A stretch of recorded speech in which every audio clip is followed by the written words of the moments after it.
नमस्कार दोस्तों। आज मैं आपको सुनाना चाहता हूँ शैतान मूवी। शैतान मूवी गुजराती मूवी वश की हिंदी एडेप्टेशन है। इनफैक्ट दोनों मूवी में बेटी का रोल जिस एक्ट्रेस ने प्ले किया है वो एक ही है, उसका नाम है जानवी बूढ़ी। शैतान एंड वश का मूवी ऑलमोस्ट सेम ही है, बस एंडिंग में थोड़ा चेंजेस है। स्टिल हम शैतान मूवी की कहानी को जानेंगे एंड ये जानेंगे कि ये मूवी में वश से क्या डिफरेंट है। वीडियो को शुरू करने से पहले मेक श्योर कि आप हमारे चैनल को सब्सक्राइब करते हैं एंड लेट्स बिगिन। तो फिल्म की शुरुआत में हमें मरा हुआ चूहा दिखाया जाता है और एक अनजान आदमी मरे हुए चूहे को रख लेता है एंड फिर इंट्रो आती है। इसके बाद फैमिली को दिखाया जाता है जिसमें 4 लोग हैं, जहाँ पिता का नाम कबीर है, माता का नाम ज्योति, बेटी का नाम जानवी है और छोटे बेटे का नाम ध्रुव। कार में जानवी अपने पिता से कहती है कि वो अपने फ्रेंड्स के साथ लद्दाख ट्रिप में जाना चाहती है and Kabir was not sure कि इस ट्रिप में इसे अलाउ करे या ना, लेकिन जानवी जिद करने लगी थी और ऐसे में कबीर मान जाता है। लेकिन कबीर के कुछ कंडीशंस होते हैं, लाइक जानवी के सारे फ्रेंड्स के नाम एंड उनके फ़ोन नंबर चाहिए एंड मोस्ट इम्पॉर्टेंट कि जानवी को हमेशा अपने लाइव लोकेशन शेयर करना है। जानवी इसके लिए मान जाती। जानवी और उसकी फैमिली इससे पहले एक छोटी फैमिली आउटिंग के लिए निकलते हैं, जो कि ये लोग फार्म हाउस जा रहे थे और रास्ते में ये फैमिली एक रेस्टोरेंट में रुक जाती है। यहाँ पे खाने में पराठा मांगते हैं और जानवी इस पराठे को खाने से इनकार कर देती है क्योंकि उसमें बटर ज़्यादा होता है। कबीर यहाँ 2 चाय ऑर्डर करना चाहता था लेकिन उसके पास छुट्टा नहीं था और ऐसे में वहाँ एक अनजान आदमी अपने लिए 3 चाय ले लेता है, एक खुद के लिए और 2 चाय कबीर के फैमिली के लिए ले लेता है। कबीर उससे फैमिली टेबल में इनवाइट करता है और वो आदमी जो अपना नाम वनराज कश्यप बताता है और कबीर के फैमिली के साथ घुल मिल जाता है। वनराज बड़ी चालाकी से कहता है कि मैं जानवी का पराठा खा लेता हूँ और तुम मेरा लड्डू खा लो। जानवी फौरन वनराज ने दिया हुआ लड्डू खा लेती है, लेकिन लड्डू खाते ही जानवी को थोड़ा अजीब फील होता है एंड देन वनराज को जानवी को बटर वाला पराठा खाने बोलता है। सरप्राइजिंगली जानवी बिना सवाल जवाब किए पराठा पूरा खा लेती है, विच वॉज वियर्ड। फिर ये लोग खा पी कर रेस्टोरेंट से निकलते हैं और जाने से पहले वनराज जानवी को एक बिस्किट का पैकेट देता है और ये बोलता है कि जैसे ही फार्म हाउस पहुंच जाओगे तब ये बिस्किट खा लेना। जानवी उसकी बात में हाँ बोलती है, विच वॉज अनयूजुअल क्योंकि जानवी एक ऐसी लड़की है जो किसी की एक नहीं सुनती, लेकिन वो वनराज की हर बात सुन रही थी। इनफैक्ट फार्म हाउस पहुँचते ही सबसे पहले पैकेट से बिस्कुट निकाल के वो खा लेती है। खैर, फार्म हाउस में पूरा परिवार खूब एंजॉय करने लगता है और ज्योति नोटिस करती है वनराज इनके फार्म हाउस के बाहर खड़ा था। ये बात कबीर को वो बता देती है और जब तक कबीर पूल से निकलकर वनराज से मिलने जाता, जानवी ने उसे ऑलरेडी घर के अंदर बुला लेती है। वनराज का ये कहना था कि उसका फ़ोन डेड है और वो यहाँ अपनी बेटी को इनके फ़ोन से कॉल करना चाहता है। कबीर को ये बात अजीब तो लगती है पर फिर भी वनराज की रिक्वेस्ट को वो मान जाता है। अब हम यहाँ देख पाते हैं वनराज यहाँ जानवी पर नज़र रख रहा था और अभी जानवी उसके हर बात मान रही थी। ज्योति वनराज के घर आने से खुश नहीं थी, लेकिन कबीर का कहना था कि हम बस उसकी हेल्प ही तो कर रहे हैं और थोड़ी देर में वो भी चला जाएगा। खैर, जानवी वनराज से बात कर रही थी, वो अपने बॉयफ्रेंड के बारे में बता रही है, देन अपने आप ही लद्दाख की ट्रिप के बारे में बताती है। फिर वनराज कहता है तुम लद्दाख ट्रिप में नहीं जा पाओगी क्योंकि तुम्हें तो मेरे साथ चलना होगा। वो जानवी को इस प्रस्ताव में रुकने कहता है और जानवी भी फॉर सम रीज़न ओके बोल देती है। लेकिन तभी ध्रुव जानवी की तरफ एक बॉल फेंकता है, जिससे ये ऑकवर्ड इंटरेक्शन बन जाता है। ध्रुव बार बार जानवी को अपने साथ खेलने के लिए बोल रहा था। वनराज जो वहां पर बैठकर ये सब देख रहा था, तभी जानवी को कहता है कि तुम अपने भाई के साथ आज इतना खेलो ताकि उसे कभी खेलने का मन ही ना करे। इसके ठीक बाद जानवी जाती है और ध्रुव को झूले में बिठाकर बहुत जोर से झुलाती है।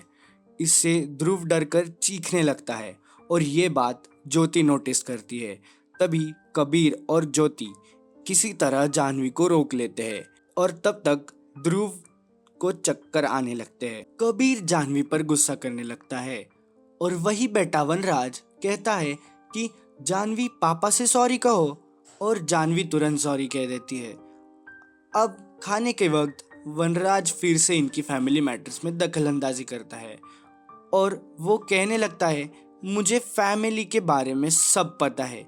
वो जानवी से कहता है कि तुम अपने बॉयफ्रेंड विवान को फोन लगाओ और उससे ब्रेकअप कर लो। सरप्राइजिंगली जानवी एग्जैक्टली वही करती है और ये सब देखकर जानवी के पेरेंट्स घबरा जाते हैं।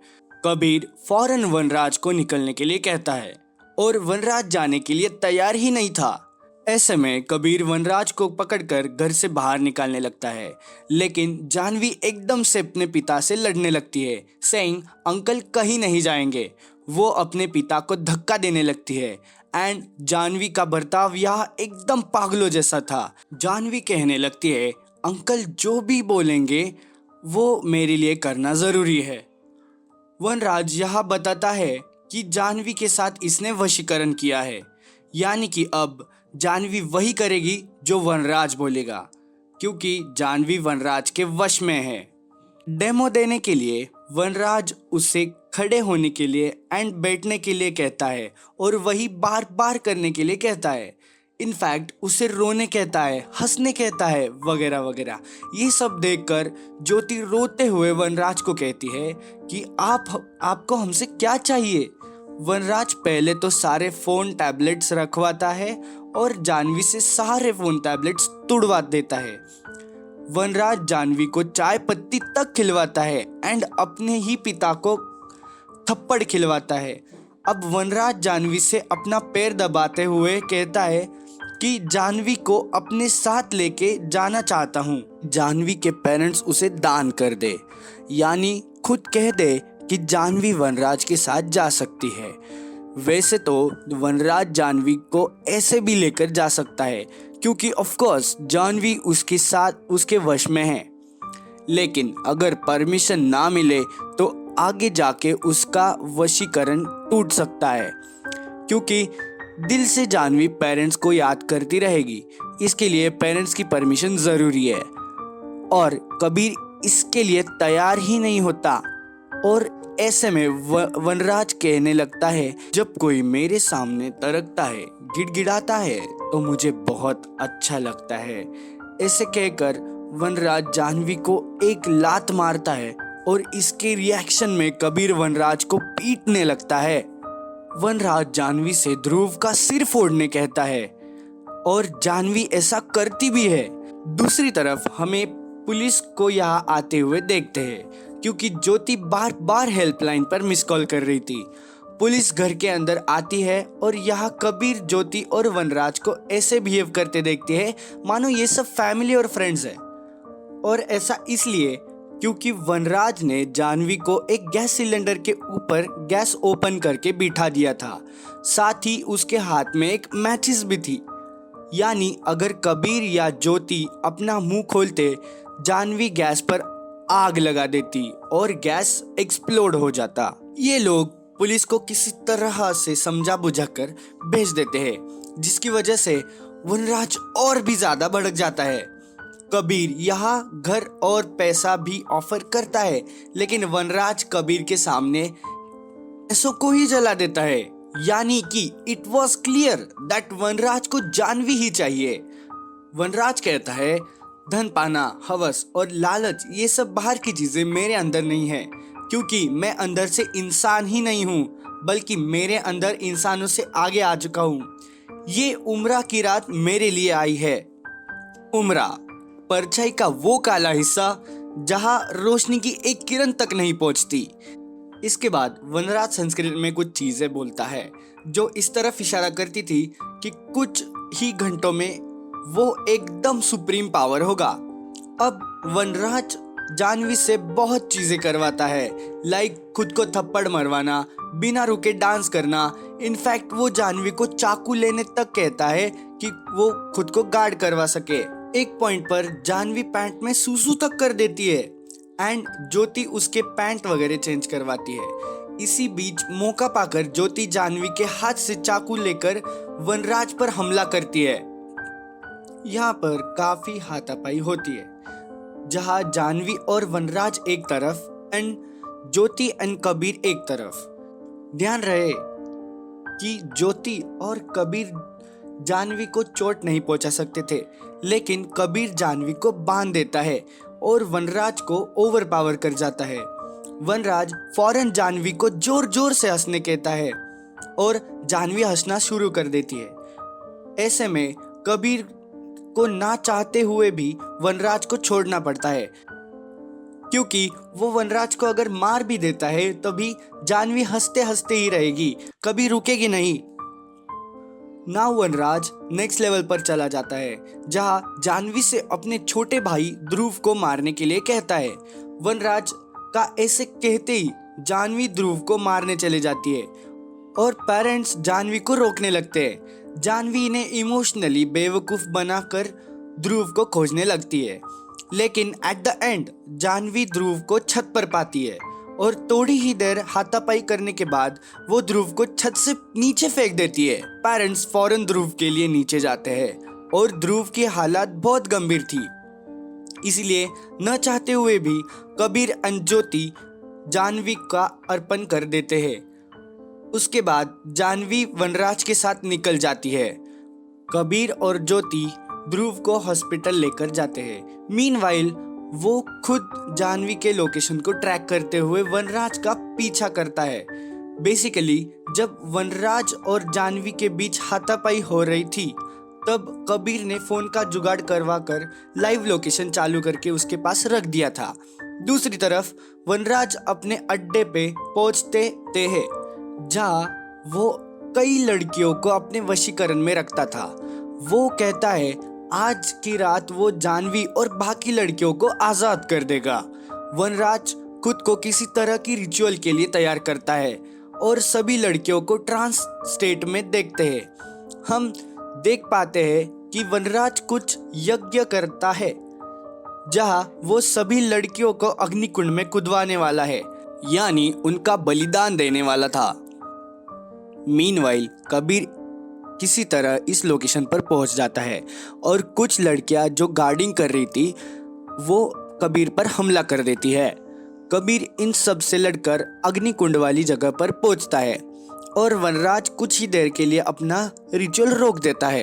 कबीर को घसीटकर वनराज के पास ले जाया जाता है और इस पॉइंट पर वनराज अपना प्लान बताता है। दरअसल इन सब लड़कियों की बलि देने के बाद वनराज की शक्तियां इतनी बढ़ जाएंगी कि वो किसी से सिर्फ नजर मिलाकर ही उन्हें अपने वश में कर पाएगा। उसे किसी लड्डू या पेड़े खिलाने की जरूरत नहीं पड़ेगी। वनराज कहता है कि सभी भगवान के गुलाम हैं, लेकिन कुछ लोग इस लायक नहीं होते। अब मैं सभी को अपने वश में करूंगा और उनका भगवान बनूंगा।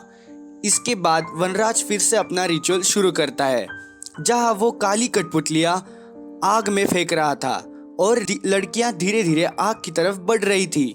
जब वनराज अपनी आखिरी कठपुतली फेंकेगा तब सब लड़कियां आग में कूदने वाली थी। इसी बीच कबीर उस पे आग वाली लकड़ी से हमला करता है और इससे पहले कि वनराज कुछ बोलता, कबीर उसकी जीभ काट देता है।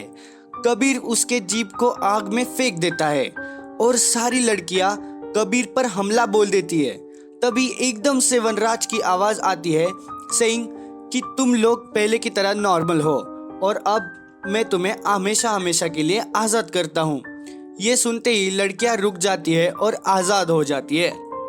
अभी आता है यहाँ कहानी में ट्विस्ट, जहाँ हम समझ पाते हैं कि पूरे इवेंट्स के दौरान कबीर ने अपने पॉकेट में एक वॉइस रिकॉर्डर रखा था, जहाँ फार्म हाउस में एक सिचुएशन आया था जहां वनराज ने इन्हें टॉन्ट करते हुए कहा कि आपको क्या चाहिए, मैं सभी को आज़ाद कर दूं ताकि सब नॉर्मल हो जाए हमेशा हमेशा के लिए। तो हाँ, इस ऑडियो को रिकॉर्ड करके अपने बेटे की मदद से कट और एडिट करके कबीर ने परफेक्ट बना लिया था, जो कि वो अभी प्ले करके सबको आज़ाद कर दिया। यानी सभी लड़कियां अब आज़ाद हो चुकी थी। अगले ही सीन में हम पुलिस को देखते हैं, जिनको हम जान पाते हैं कि उस जगह पर 108 लड़कियां थी। 108 ही क्यों? क्योंकि 108 नंबर का हमारे धर्म में काफी सिग्निफिकेंस है। सभी लड़कियां अपने घर जा रही है और अपने परिवार से मिल रही है। एंड हम देखते हैं कि ज्योति भी ठीक है एंड ध्रुव भी अब ठीक ही हो रहा है। अब आगे की कहानी 1 साल बाद दिखाई जाती है, जहां मूवी के स्टार्ट में दिखाया हुआ सीन दोहराया जाता है। जी हाँ, वही चूहा पकड़ने वाला सीन। और चूहा पकड़ने वाला कोई और इंसान नहीं, कबीर ही था, जो कि जंगल जैसी जगह में बेसमेंट के अंदर कहीं तो जा रहा है। और यहाँ हम देख सकते हैं कि वो वनराज को कैद करके रखा हुआ है। जी हाँ, वो वनराज को चूहा और चाय पत्ती खाने देता है और कुछ डायलॉग मारता है कि पेरेंट्स अपने बच्चे के लिए कुछ भी कर सकते हैं, वही बच्चे के लिए भगवान होते हैं। इन द एंड हम समझ पाते हैं कि यही बेसमेंट वनराज का अब नर्क है एंड कबीर उसका भगवान, या फिर कबीर को ही हम शैतान कह सकते हैं। और इसी पॉइंट पर मूवी खत्म हो जाती है। तो यस, यही थी शैतान मूवी की एक प्यारी सी कहानी। प्यारी तो नहीं कह सकते, डरावनी कहानी। तो मिलते हैं एक और दिल दहला देने वाली कहानी के साथ। तब तक लाइक, शेयर और सब्सक्राइब तो कर ही दीजिए and press the bell button for more such updates.